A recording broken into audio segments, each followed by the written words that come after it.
فاتحہ۔ بسم اللہ الرحمن الرحیم۔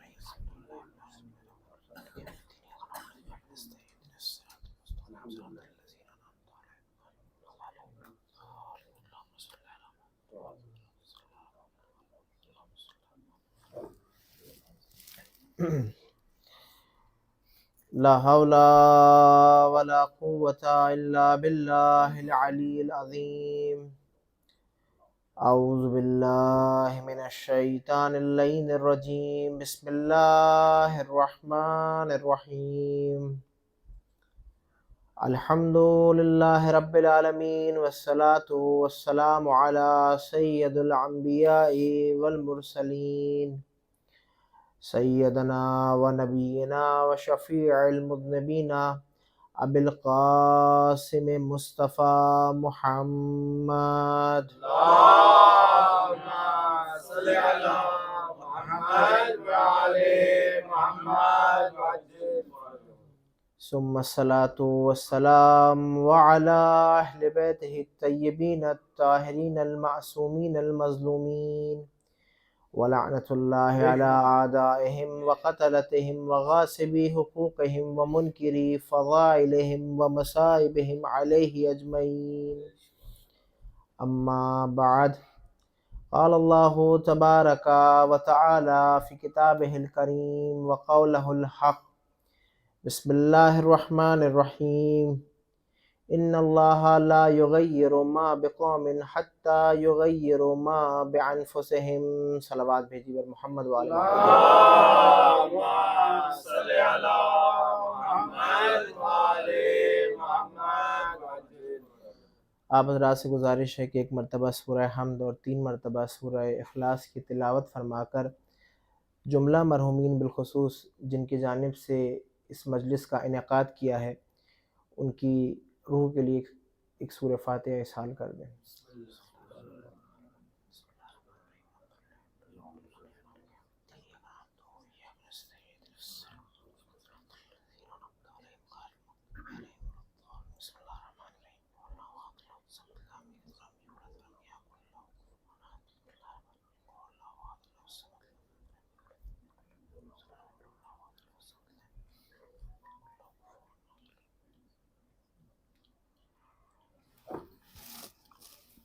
صلوات بھیجی بر محمد وعلی محمد۔ اللهم صل على محمد وعلى محمد۔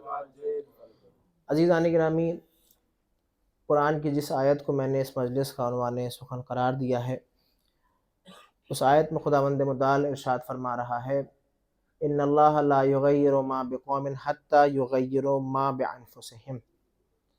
خداوند متعال نے قرآن مجید میں لوگوں کے درمیان یہ اعلان کر دیا ہے کہ ہم اس وقت تک کسی قوم کی حالت کو نہیں بدلیں گے، تبدیل نہیں کریں گے جب تک وہ قوم خود اپنے کو بدلنا نہ چاہے۔ یعنی آیت روشن ہے، ترجمہ واضح ہے، اور خداوند متعال نے قرآن مجید میں اعلان کر کے یہ بتا دیا کہ اگر تم رشد چاہتے ہو، اگر تم ترقی چاہتے ہو، اگر تم کامیابی چاہتے ہو، تو اس کا پہلا مرحلہ یہ ہے کہ تم خود کوشش کرو، تم خود ہمت کرو، تم خود آگے بڑھو۔ ایک قدم تم بڑھاؤ، دوسرا قدم ہم بڑھائیں گے تمہارے ساتھ۔ تو لہٰذا آپ دیکھیے وہ قومیں کہ جو خود اپنی ترقی نہیں چاہتی یا ترقی نہیں کرتی، اس کی وجہ بھی یہی ہوتی ہے کیونکہ ان کے اندر وہ خواہش کا جذبہ مٹ جاتا ہے، ختم ہو جاتا ہے۔ لیکن تاریخ اس بات کی شاہد ہے اور گواہ ہے، وہ قومیں ہمیشہ کامیاب ہوتی ہیں کہ جن قوموں کے اندر جذبہ پایا جاتا ہے۔ اور ہم خدا کا شکر ادا کرتے ہیں کہ خداوند متعال نے ہمیں مذہب تشیع میں پیدا کیا، خلق کیا اور بنا کر کے بھیجا۔ لہٰذا یہ وہ قوم ہے کہ جس کے اندر رشد کرنے کا جذبہ ہے، آگے بڑھنے کا جذبہ ہے اور کامیاب ہونے کا جذبہ ہے۔ ایک صلوات بھیجیے بر محمد وعلی محمد۔ اللهم صل على محمد وعلى محمد۔ عزیزان گرامی، آج جس امام کی روز شہادت ہے، 7ویں امام، امام موسیٰ کاظم علیہ السلام، اللهم صل على محمد وعلى محمد۔ تاریخ میں ہمیں دو موسیٰ ملتے ہیں، ایک موسیٰ وہ ہیں کہ جو نبی ہیں، اور ایک موسیٰ وہ ہیں جو امام ہیں۔ جناب موسیٰ کے جو نبی ہیں ان کا لقب ہے غضبان، یعنی غصہ کرنے والا موسیٰ۔ آپ جا کر کے کتابوں میں دیکھیے اور اس کا ترجمہ تلاش کیجئے تو آپ کو نظر آئے گا کہ جناب موسیٰ کا جو لقب ہے، اور القاب میں سے ایک لقب جو جناب موسیٰ کو ملا ہے وہ غضبان کا ملا ہے، غصہ کرنے والا۔ اور امام موسیٰ کاظم علیہ السلام کا جو لقب ہے وہ ہے کاظم، یعنی غصے کو پی جانے والا۔ تو عزیزان گرامی، اسی لیے ہم کہتے ہیں کہ ہمارے ائمہ تمام نبیوں سے افضل ہیں۔ صلوات بھیجیے محمد و آل محمد۔ عزیزان گرامی، قرآن مجید میں سورہ کہف میں ایک واقعہ ہے کہ جس واقعے کے ذریعے سے میں ساتویں امام کی فضیلت کو آپ کے سامنے واضح کروں گا اور روشن کروں گا۔ مشہور واقعہ ہے کہ خداوند متعال نے جناب موسیٰ کے اوپر وحی کو نازل کیا، اور وحی کو نازل کرنے کے بعد یہ کہا کہ اے موسیٰ، اب وہ وقت آ چکا ہے اور وہ موقع آ چکا ہے کہ تم تعلیم حاصل کرو ایک صالح بندے کے ذریعے سے، ایک نیک انسان کے ذریعے سے۔ تو اب جناب موسیٰ نے بھائی سوال کیا، بار الہ وہ صالح بندہ، وہ نیک انسان مجھے کہاں ملے گا؟ تو خداوند متعال نے کہا میں نے تمہیں راہ دکھا دی ہے، اب تلاش کرنا تمہارا کام ہے۔ لہذا جناب موسیٰ نبی اس نیک اور صالح بندے کی تلاش میں نکلے۔ راستے میں کیا دیکھا کہ جناب خضر تھے اور وہ ایک سفید چادر اوڑے ہوئے تھے۔ لہٰذا اب جناب موسیٰ کو سمجھ میں آیا کہ نیک اور صالح بندہ یہی ہے کہ جو مجھے تعلیم دے سکتا ہے۔ لہٰذا جناب موسیٰ گئے جناب خضر کے پاس۔ اب عزیزان گرامی، تاریخ میں جو بیان ہوا ہے جناب موسیٰ کے پاس زیادہ فضیلت ہے بنسبت جناب خضر کے، لیکن خداوند متعال نے حکم یہ دیا ہے کہ تمہیں تعلیم حاصل کرنا ہے جناب خضر سے، لیکن رتبے میں اور عہدے میں جناب موسیٰ افضل ہے جناب خضر سے، ٹھیک ہے، صاحب معجزہ ہے جناب موسیٰ۔ لہٰذا جناب موسیٰ جاتے ہیں جناب خضر کے پاس اور جا کر کے یہ کہتے ہیں کہ بھائی خدا نے میرے اوپر وحی کو نازل کیا ہے اور میں آپ کے ذریعے سے تعلیم حاصل کرنا چاہتا ہوں۔ اب جناب خضر نے جناب موسیٰ کو اوپر سے نیچے تک دیکھا اور دیکھ کر کے یہ کہنے لگے کہ اے موسیٰ تم سے نہیں ہوگا، تم نہیں سیکھ سکتے ہو۔ جناب موسیٰ نے کہا بھئی ایسے کیسے نہیں ہوگا، میں کوشش کرنا چاہتا ہوں، میں آیا ہوں آپ کے پاس، میں چاہتا ہوں کہ آپ سے تعلیم کو حاصل کروں، علم لوں، لہٰذا میں کوشش کروں گا۔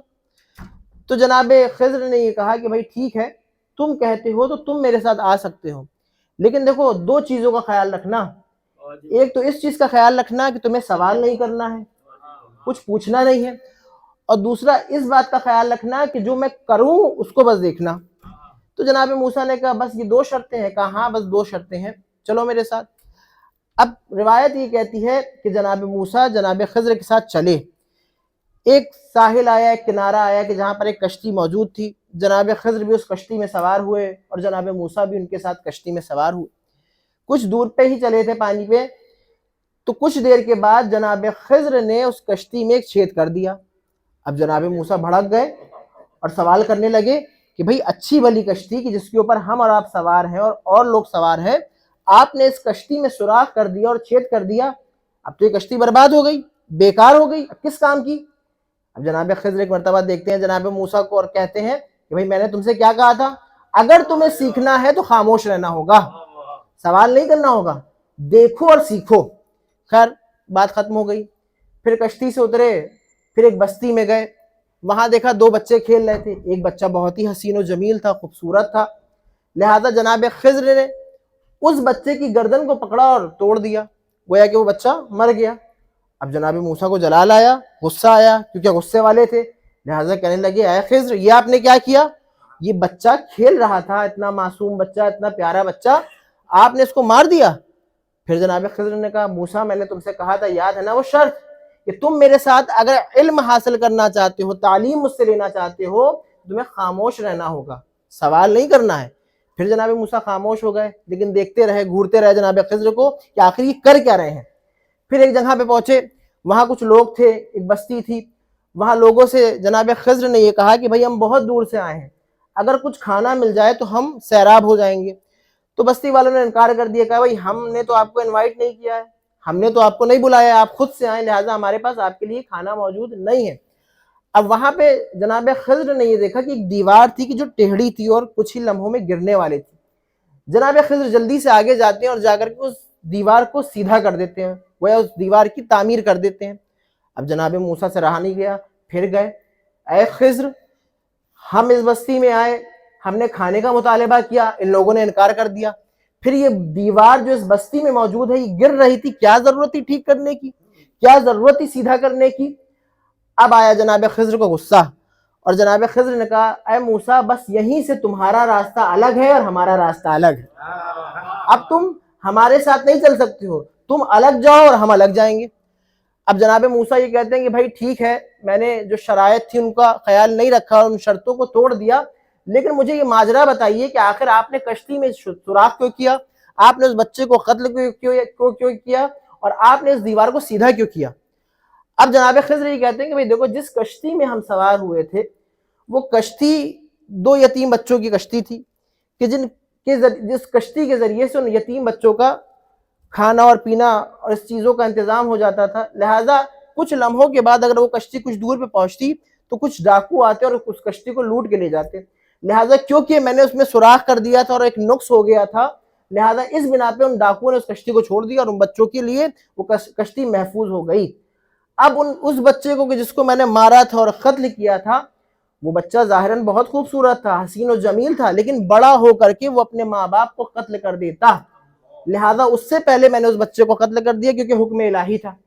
اس کے بدلے میں خداوند متعال اس کے والدین کو ایک بیٹی عطا کرے گا کہ جس بیٹی کی نسل سے 70 نبی آئیں گے، یعنی یہ ہے علم جناب خضر۔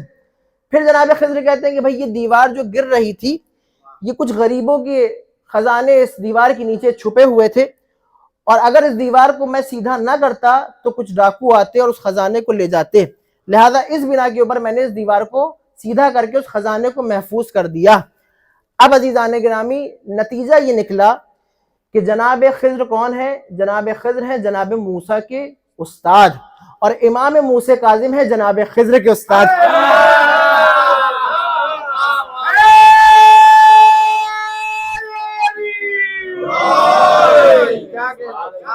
روایت میں ملتا ہے کہ چھٹے امام امام جعفر صادق علیہ السلام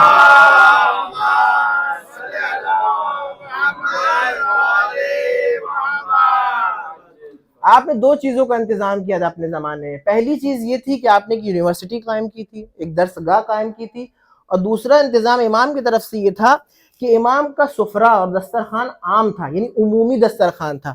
جس طریقے سے آپ کی درسگاہ 24 گھنٹے کھلی رہتی تھی ویسے ہی آپ کا سفرہ بھی 24 گھنٹے بچھا رہتا تھا۔ اب اس دسترخوان پہ کوئی بھی آتا تھا تو یہ نہیں پوچھا جاتا تھا کہ وہ شیعہ ہے یا غیر شیعہ ہے، مسلمان ہے یا غیر مسلمان ہے، یہودی ہے یا عیسائی ہے، جو بھی آتا تھا اس سفرہ اہل بیت سے، دسترخوان امام صادق سے فیضیاب ہوتا تھا۔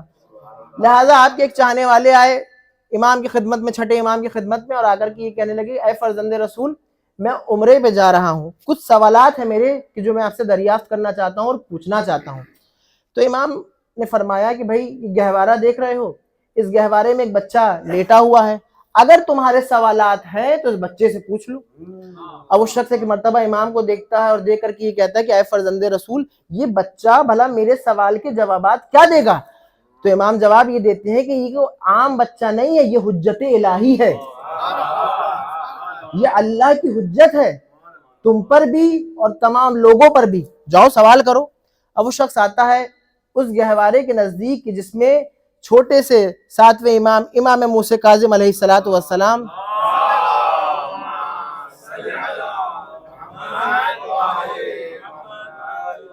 آپ لیٹے ہوئے تھے۔ اب سوال کرنے والا سوال کرتا ہے، امام فصیح عربی زبان میں اس سوال کے جوابات دیتے ہیں۔ جب اس منظر کو اور لوگ دیکھتے ہیں وہ بھی آ جاتے ہیں گہوارے کے نزدیک، وہ بھی امام سے سوال کرتے ہیں، کچھ لوگ اور جمع ہو جاتے ہیں وہ بھی سوال کرتے ہیں۔ اب اس مجمع میں ایک شخص آگے بڑھتا ہے اور آگے بڑھ کے یہ سوال کرتا ہے، کس سے سوال کر رہا ہے؟ اس بچے سے سوال کر رہا ہے کہ جو ابھی گہوارے میں ہے۔ توجہ کیجئے گا، وہ چھوٹا سا بچہ کہ جو ابھی نوزاد ہے، ابھی متولد ہوا ہے، پیدا ہوا ہے اور جھولے میں ہے، گہوارے میں ہے، تو وہ بھیڑ میں ایک شخص آگے بڑھتا ہے اور آگے بڑھ کے سوال کرتا ہے کہ اے فرزند رسول، آپ کے پاس کیا وہی علم ہے کہ جو آپ کے جد رسول اللہ کے پاس تھا؟ اب وہ بچہ جواب یہ دیتا ہے گہوارے سے کہ اے خضر، تم تو بہتر جانتے ہو۔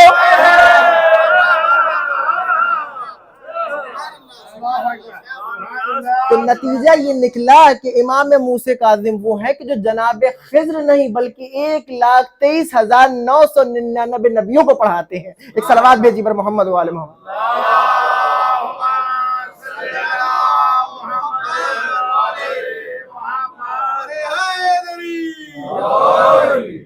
تو عزیزان گرامی، یہ ہے امام موسیٰ کاظم کا علم۔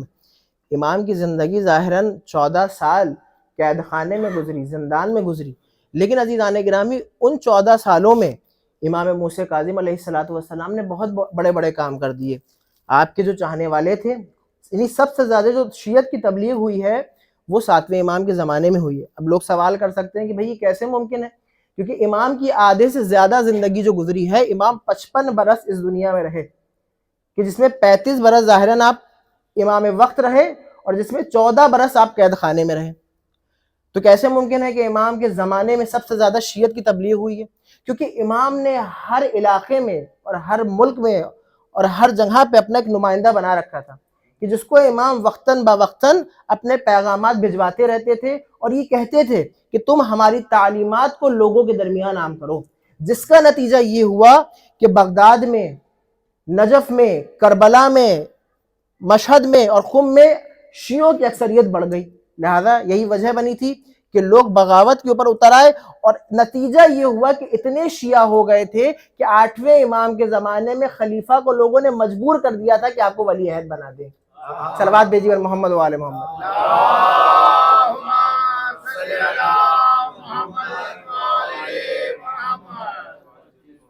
اور عزیزان گرامی، امام کے اندر بہت ساری صفات ہمیں دیکھنے کو ملیں گی، پڑھنے کو ملیں گی، سیکھنے کو ملیں گی، لیکن امام کی جو ایک اہم صفت تھی وہ تھا امام کا اخلاق، امام کا کردار، امام کی گفتگو۔ جس وقت امام مدینے میں موجود تھے تو بہرحال اس زمانے میں آپ کے مخالفین بھی وہاں پہ موجود تھے، تو کچھ مخالفین نے یہ منصوبہ بنایا کہ بھائی جب امام مسجد سے نکلیں گے اور اپنے گھوڑے پر سوار ہوں گے تو ہم یہ ادعا کر دیں گے، ہم یہ کہہ دیں گے کہ یہ گھوڑا تو ہمارا ہے، آپ نے ہمارے گھوڑے کو غصب کیا ہے، چھینا ہے، لیا ہے، اور اسے ہمیں واپس کیجئے، گویا امام کی توہین کریں گے۔ تو لہٰذا اس منصوبے کو بنا کر کچھ لوگ بیٹھے اور انتظار کیا۔ جیسے ہی امام مسجد سے نکلے اور اپنے گھوڑے پر سوار ہوئے، ایک شخص آگے بڑھا اور آگے بڑھ کر کے یہ کہتا ہے کہ اے فرزند رسول، کیا آپ کو معلوم نہیں ہے کہ یہ میرا گھوڑا ہے؟ عزیزان گرامی، یہ ہے امام کا تحمل، یہ ہے امام کا صبر۔ امام گھوڑے پر سوار ہو گئے تھے، امام گھوڑے سے اترتے ہیں اور مسکرا کر کے یہ جواب دیتے ہیں، ہاں یہ تمہارے لیے ہے، یہ تمہاری سواری ہے۔ اب وہ شخص جب امام کے اس کردار کو اور عمل کو دیکھتا ہے تو وہ گریہ کرنے لگتا ہے اور یہ کہتا ہے کہ اے فرزند رسول، میں شرمندہ ہوں، میں تو آپ کا امتحان لینے آیا تھا لیکن آپ نے مجھے امتحان میں ڈال دیا ہے۔ ایک صلوات بھیجی پر محمد و آل محمد۔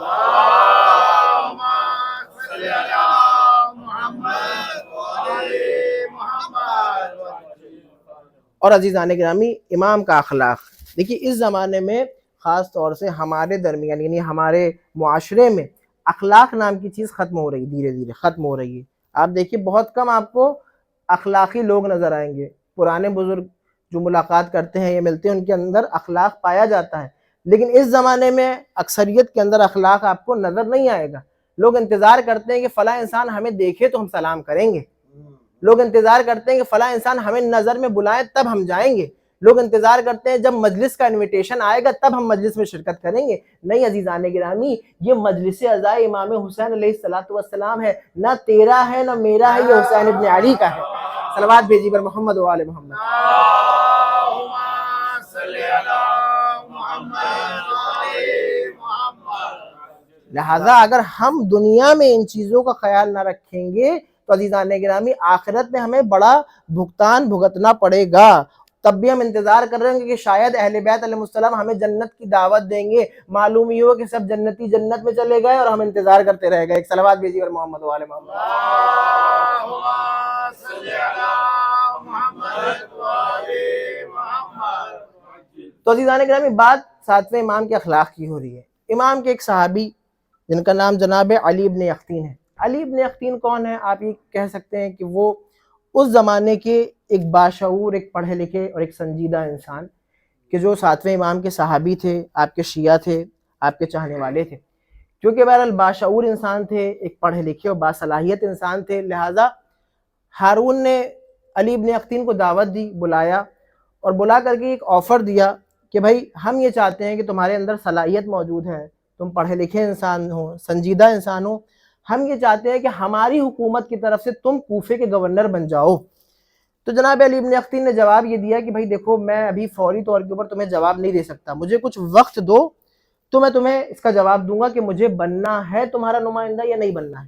یہ کہہ کہ جناب علی ابن یقطین دربار سے واپس چلے آئے، ساتویں امام موسیٰ کاظم علیہ السلام کی خدمت میں حاضر ہوئے اور حاضر ہو کر کے امام سے فرمایا کہ اے فرزند رسول، آپ جانتے ہیں کہ میں آپ کا چاہنے والا ہوں، میں آپ کا عاشق ہوں، میں آپ کا شیعہ ہوں۔ حکومت وقت کے حاکم نے مجھے یہ آفر کیا ہے، وہ یہ چاہتا ہے کہ میں اس کی طرف سے کوفے کا گورنر بن جاؤں، گویا نمائندہ بن جاؤں، کیا آپ اس چیز سے راضی ہیں؟ تو امام نے کہا کہ بھائی ہمیں اشکال نہیں ہے، ہمیں اعتراض نہیں ہے، ہمیں مسئلہ نہیں ہے، اگر تم بننا چاہتے ہو تو بن سکتے ہو، لیکن شرطوں کے ساتھ۔ کچھ شرطیں امام موسیٰ کاظم نے جناب علی ابن یقطین کے سامنے رکھی، بہت شرطیں آپ کے سامنے نہیں بیان کرنا ہے، دو چار شرطیں کہ جو امام نے رکھی اہم شرطیں تھیں ان کو بیان کرنا ہے۔ امام نے پہلی شرط جناب علی ابن یقطین کے سامنے یہ رکھی کہ اے علی ابن یقطین، تم اگر اس عہدے کے اوپر فائز ہو جاؤ گے، اس منصب کے اوپر فائز ہو جاؤ گے یا تم حاکم بن جاؤ گے، تو دیکھو ہمارے شیعوں کا خیال رکھنا، ہمارے چاہنے والوں کے حق کا خیال رکھنا۔ دوسری شرط امام نے یہ رکھی کہ اگر کوئی ہمارا چاہنے والا، ہمارا شیعہ تمہارے پاس آئے مشکل کی گھڑی میں تو اس کی مدد کرنا۔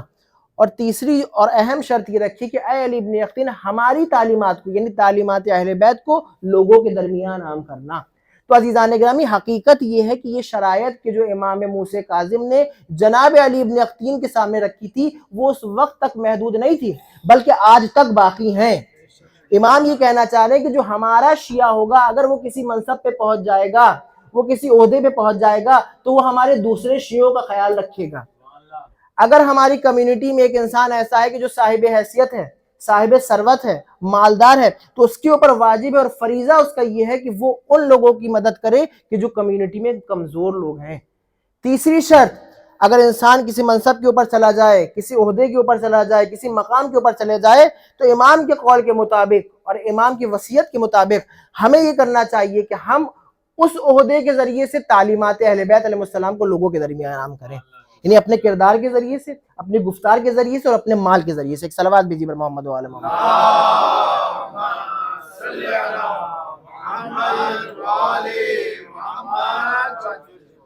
جناب علی ابن یقطین نے ان شرائط کو قبول کیا، ایکسپٹ کیا، اور جناب علی ابن یقطین چلے گئے کوفے۔ اچھا، اس زمانے میں ایک شخص تھا، وہ بھی شیعہ تھا، چاہنے والا تھا، غریب انسان تھا، نام تھا ابراہیم، کوفے میں رہا کرتا تھا۔ وہ جناب علی ابن یقطین کے پاس گیا اپنے کسی کام کو لے کر کے۔ جناب علی ابن یقطین گھر میں موجود تھے، تھکے ہوئے تھے، غلام باہر آیا، اس سے کہلوا دیا، کہہ دو گھر میں نہیں ہے۔ غلام نے آ کر کے دروازے پہ یہ کہا کہ بھائی علی ابن یقطین گھر پہ موجود نہیں ہے۔ معمولاً یہ ہمارے کیا بھی ہوتا ہے کہ گھر میں ابا موجود ہوتے ہیں، بچہ آ کے یہ کہتا ہے کہ پاپا کہہ رہے ہیں پاپا گھر پہ نہیں ہے، یہ ہوتا ہے معمولاً۔ تو وہی علی ابن یقطین نے بھی کیا کہ وہ موجود تھے اور غلام نے آ کر کے یہ کہہ دیا کہ اس وقت تو علی ابن یقطین موجود نہیں ہے۔ وہ بیچارہ ابراہیم جو آیا تھا اپنی کسی کام سے مدد کو لے کر کے، وہ چلا گیا مایوسی کے عالم میں۔ بات ختم ہو جاتی ہے، حج کا موقع آتا ہے۔ جناب علی ابن یقطین کوفے سے مکے گئے حج کرنے کے لیے۔ اچھا، شیعوں کا دستور یہ ہے تب سے، جب امام معصوم موجود تھے، جب بھی شیعہ حج کرنے جاتے ہیں یا عمرہ کرنے جاتے ہیں تو فقط وہ طواف کعبہ میں مشغول نہیں ہوتے ہیں، بلکہ وہ اپنے حج کو تب کامل کرتے ہیں جب اہل بیت علیہ السلام کے قبور کی زیارت کر لیں۔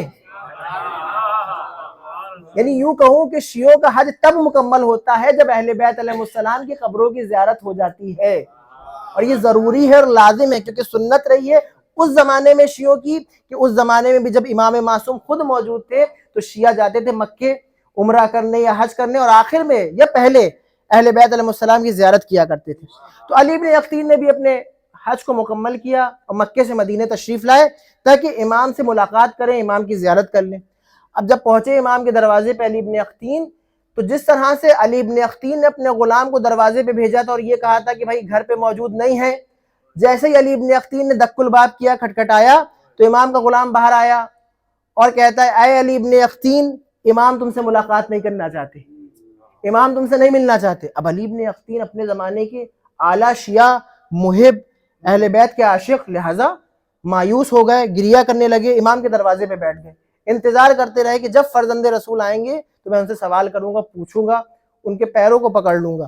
لہٰذا فجر کا وقت آیا، امام گھر سے باہر تشریف لائے، جیسے ہی امام گھر سے باہر تشریف لائے، جناب علی ابن اختین امام کے پیروں پہ گر گئے اور سوال کرنے لگے ہاتھوں کو جوڑ کر کے، اے فرزند رسول، مجھ سے کیا خطا ہو گئی ہے، مجھ سے کیا غلطی ہو گئی ہے، کیوں ملاقات نہیں کرنا چاہتے، کیوں ملنے سے انکار کر دیا ہے؟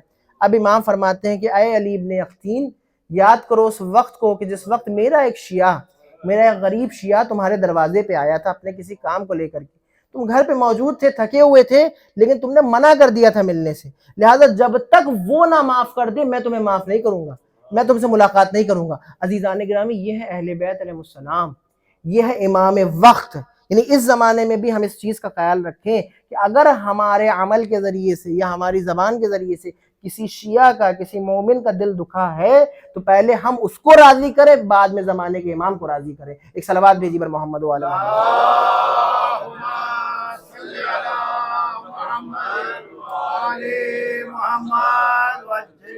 کیونکہ عزیزان گرامی، ممکن ہے کہ ہم مجلسوں میں مشغول رہیں، محفلوں میں مشغول رہیں، نمازوں میں مشغول رہیں، روزوں میں مشغول رہیں، لیکن ہم لوگوں کو راضی نہ کر پائیں تو اللہ بھی تب راضی ہوگا، اہل بیت بھی تب راضی ہوں گے کہ جب ہم لوگوں کے حق کو ادا کر دیں، لوگوں کو اپنے سے اور اپنے کردار کے ذریعے سے راضی کر لیں۔ یہ واقعہ اسی لیے بیان کیا جاتا ہے تاکہ اس کے ذریعے سے ہم عبرت حاصل کریں، نصیحت حاصل کریں۔ اب علی ابن اختین کہنے لگے، اے فرزند رسول، وہ تو کوفے کی بات ہے، ابراہیم تو کوفے میں رہتا ہے، میں اس وقت مدینے میں موجود ہوں، کیسے ممکن ہے کہ میں مدینے سے کوفے چلا جاؤں اور کوفے سے واپس دوبارہ مدینے آ جاؤں؟ تو امام نے راستہ بھی بتا دیا۔ یعنی جب شیعوں کے اندر جذبہ ہوتا ہے تو امام معصوم بھی مدد کرتے ہیں۔ ایک صلوات بھیجی بر محمد و آل محمد۔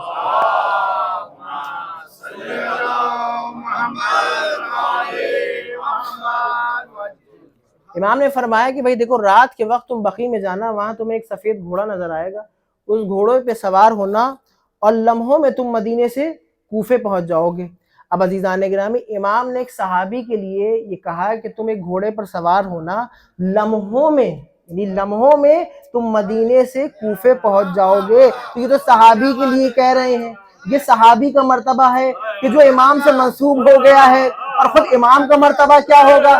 اسی لیے تو عزیزان گرامی، جب کوئی شیعہ پاکستان میں ہوتا ہے یا ہندوستان میں ہوتا ہے اور علی ابن ابی طالب کو مدد کے لیے بلاتا ہے تو عزیزان گرامی، علی ویسے ہی مدد کے لیے آتے ہیں کہ جیسے پیغمبر کی مدد کے لیے آیا کرتے ہیں۔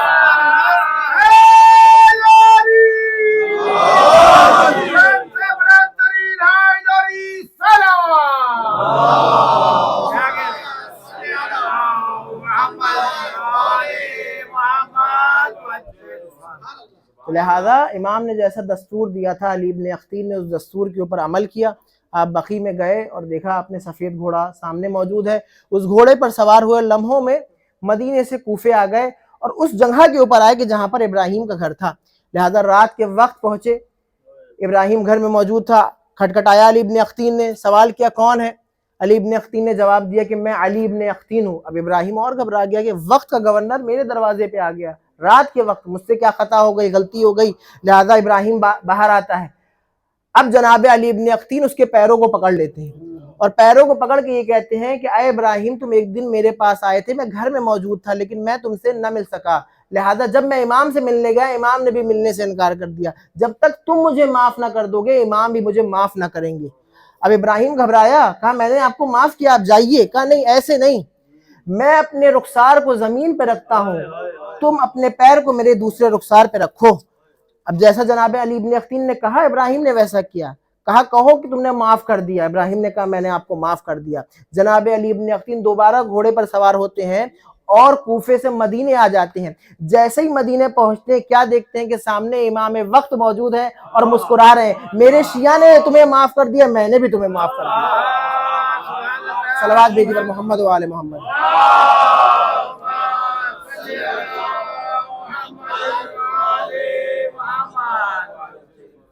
تو عزیزان گرامی، یہ واقعات جو قرآن میں بیان کیے جاتے ہیں یا روایات میں بیان کیے جاتے ہیں یا کتابوں میں بیان کیے جاتے ہیں، یہ صرف سننے کے لیے نہیں ہوتے ہیں۔ در حقیقت میں اس کو سن کر ہم اپنی زندگی میں اتاریں، یعنی ہم دستور بنائیں کہ اس زمانے میں جو لوگوں سے خطائیں ہو گئیں یا غلطیاں ہو گئیں، ان خطاؤں اور غلطیوں کو ہم اس زمانے میں نہ دہرائیں، اور ہم اپنے عمل کے ذریعے سے اللہ کو بھی راضی کریں اور اہل بیت علیہ السلام کو بھی راضی کریں۔ ایک صلوات بھیجیے پر محمد و آل محمد۔ اللہم صلی علی محمد و آل محمد۔ عزیزان گرامی، جس امام کی آج روز شہادت ہے، اس امام کو بھی غریب کہا جاتا ہے۔ جانتے ہیں غریب کیوں کہا جاتا ہے؟ غریب اس لیے کہا جاتا ہے کہ امام کو بھی جبراً مدینے سے عراق لایا گیا، بغداد لایا گیا، قیدی بنایا گیا۔ آپ کے بھی ہاتھوں میں ہتھکڑیاں تھیں اور پیروں میں بیڑیاں تھیں۔ آپ جانتے ہیں کہ امام کو کس طرح سے گرفتار کیا گیا؟ امام کو اس وقت گرفتار کیا گیا کہ جس وقت آپ کے ہاتھ میں قرآن تھا اور آپ قبر رسول کے اوپر بیٹھے ہوئے تلاوت کر رہے تھے۔ روایت یہ کہتی ہے کہ سپاہی اس وقت مدینے میں پہنچے کہ جب آپ قبر رسول کے اوپر بیٹھے ہوئے تھے اور آپ کے ہاتھ میں قرآن تھا، تو لہٰذا سپاہیوں نے چاروں طرف سے امام موسیٰ کاظم کو گھیر لیا اور آپ کے ہاتھ سے قرآن کو چھینا اور آپ کے ہاتھوں میں رسیوں کو باندھ دیا۔ امام نے ایک مرتبہ سپاہیوں کی طرف دیکھا اور فرمایا کہ میں جانتا تھا کہ تم مجھے گرفتار کرنے والے ہو، لہذا میں اپنے گھر سے باہر آ گیا۔ تب ایک سپاہی نے یہ سوال کیا کہ اگر آپ کو معلوم تھا کہ آپ گرفتار ہونے والے ہیں تو آپ اپنے گھر سے باہر کیوں آئے؟ تو امام نے یہ جواب دیا کہ میں یہ نہیں چاہتا تھا کہ تم میرے گھر پہ لکڑیوں کو جمع کرو اور آگ لگا دو۔ میرے گھر میں میری بیٹیاں موجود ہیں، میرے گھر میں خواتین موجود ہیں، مجھے یہ برداشت نہ ہوتا کہ میرے دروازے پہ آگ لگا دی جائے۔ یعنی گویا اس وقت بھی امام اپنی جدہ کو یاد کر رہے ہیں، فاطمہ زہرا کو یاد کر رہے ہیں۔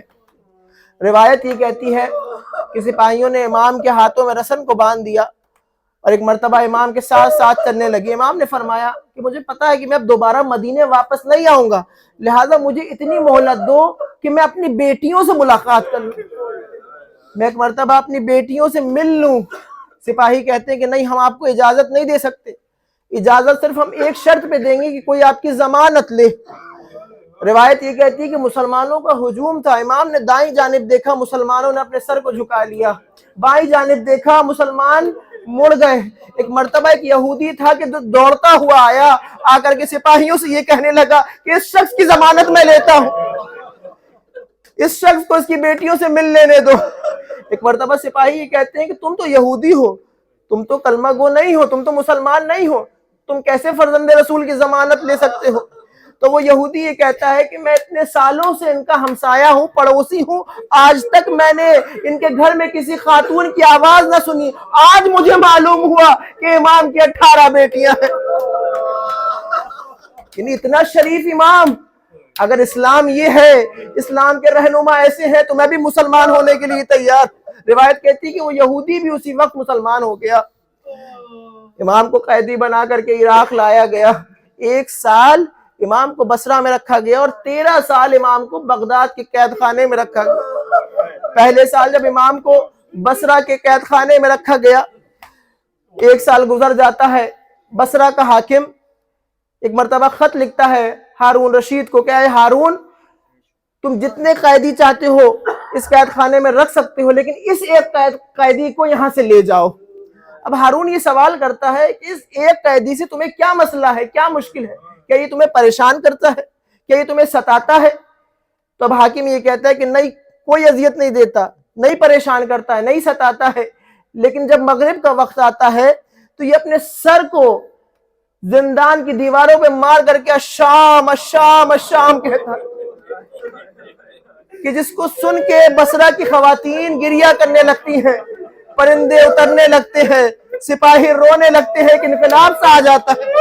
لہذا میں یہ کہنا چاہتا ہوں کہ اس سپاہی کو یہاں سے لے جاؤ، اس کی بے بس آواز کو ہم نہیں سن پا رہے ہیں۔ روایت یہ کہتی ہے کہ امام کو منتقل کیا جاتا ہے بصرہ سے بغداد کے قید خانے میں۔ ہاں عزیزان گرامی، آپ نے علماء و ذاکرین کے ذریعے سے یہ تو سنا ہے کہ امام کو قید خانے میں رکھا گیا، لیکن قید خانے کا جو منظر بیان کیا گیا ہے آپ جانتے ہیں کس طرح سے قید خانے کا منظر بیان کیا گیا ہے۔ روایت یہ کہتی ہے کہ ایک تہہ خانہ موجود تھا، ایک قید خانہ موجود تھا کہ جو تہہ خانے میں تھا، اس تہہ خانے میں ایک نشیب کو کھودا جاتا ہے، ایک گڈھے کو کھودا جاتا ہے، اور اس گڈھے کے چاروں طرف بھالوں کو لگایا جاتا ہے، اور اس نشیب کے اندر امام کو 13 سال رکھا جاتا ہے۔ یعنی قید خانے کے اندر ایک گڈھے کو کھودا گیا اور اس گڈھے کے چاروں طرف بھالوں کو لگایا گیا، نہ امام ادھر کروٹ لے سکتے ہیں نہ امام ادھر کروٹ لے سکتے ہیں۔ ہائے میرا مظلوم امام، 13 سال امام نے اس طرح کے قید خانے میں زندگی گزاری ہے۔ دن میں روزے رکھا کرتے تھے، رات میں نمازیں پڑھا کرتے تھے۔ زندان بان یہ کہتا ہے کہ میں جب بھی نگاہ اٹھا کر کے دیکھتا تھا تو یہ شخص ہمیشہ عبادت الہی میں مشغول ہوتا تھا۔ عزیزان گرامی، وہ وقت بھی آیا کہ ایک مرتبہ ایک شخص زندان میں آتا ہے اور زندان بان سے اجازت لیتا ہے اور یہ کہتا ہے کہ میں اس قیدی سے ملنا چاہتا ہوں۔ ہاتھ میں تعزیانہ تھا، ایک مرتبہ قید خانے کے اندر داخل ہوا اور امام کے اس قید خانے میں داخل ہو کر کے امام کی توہین کرتا ہے، امام کو تعزیانوں سے اذیت پہنچاتا ہے۔ ایک مرتبہ زندان بان سے رہا نہ گیا کیونکہ 13 سال امام کی مظلومیت کو دیکھ چکا تھا یہ زندان بان۔ ایک مرتبہ چلا کر کے یہ کہتا ہے بس کرو، اب مجھ سے دیکھا نہیں جا رہا ہے، اب اس مظلومیت کو میں اور برداشت نہیں کر سکتا۔ ایک مرتبہ وہ شخص باہر آتا ہے، کچھ مزدوروں کو بلاتا ہے اور وہ امام کہ جو نحیف امام تھا، جو کمزور ہو چکا تھا، ایک مرتبہ ایک کپڑے کے درمیان امام کے جنازے کو رکھتا ہے اور تابوت میں رکھ کر کے بغداد کے پل پہ مزدوروں کے ذریعے سے پھینکوا دیتا ہے۔ روایت یہ کہتی ہے کہ جب شیعوں کو یہ معلوم ہوا کہ وقت کا امام اس دنیا سے رخصت ہو گیا ہے، ایک مرتبہ شیعہ پلے بغداد میں پہنچتے ہیں، کیا دیکھتے ہیں ایک برقع پوش بی بی موجود ہے جو سر و سینہ پیٹ رہی ہے۔ اے میرے شیعوں، یہ میرا بیٹا ہے، اس کے جنازے کو اٹھا لو۔ روایت یہ کہتی ہے کہ امام کے جنازے کو پلے بغداد سے اٹھایا جاتا ہے۔ از غیب سے 8ویں امام امام علی رضا علیہ السلام تشریف لاتے ہیں، اپنے بابا کو غسل دیتے ہیں، کفن پہناتے ہیں اور کاظمین میں لے جا کر کے دفن کرتے ہیں۔ میں 7ویں امام سے کہوں گا، اے فرزند رسول، آپ خوش نصیب تھے کہ جب آپ اس دنیا سے رخصت ہوئے اور آپ کے شیعوں کو معلوم ہوا کہ آپ کا جنازہ پلے بغداد پہ موجود ہے تو آپ کے چاہنے والوں کا ہجوم جمع ہو گیا اور از غیب سے آپ کے بیٹے بھی آ گئے، آپ کو غسل دیا، آپ کو کفن پہنایا اور شان و شوکت کے ساتھ آپ کے جنازے کو کاظمین میں لے جا کر کے دفن کر دیا۔ ہائے حسین کی مظلومی، 3 دن کے بھوکے پیاسے شہید کر دیے گئے۔ ایک بیٹا موجود تھا لیکن وہ بیٹا بھی مجبور تھا، ہاتھوں میں ہتھکڑیاں، پیروں میں بیڑیاں، گلے میں باردار۔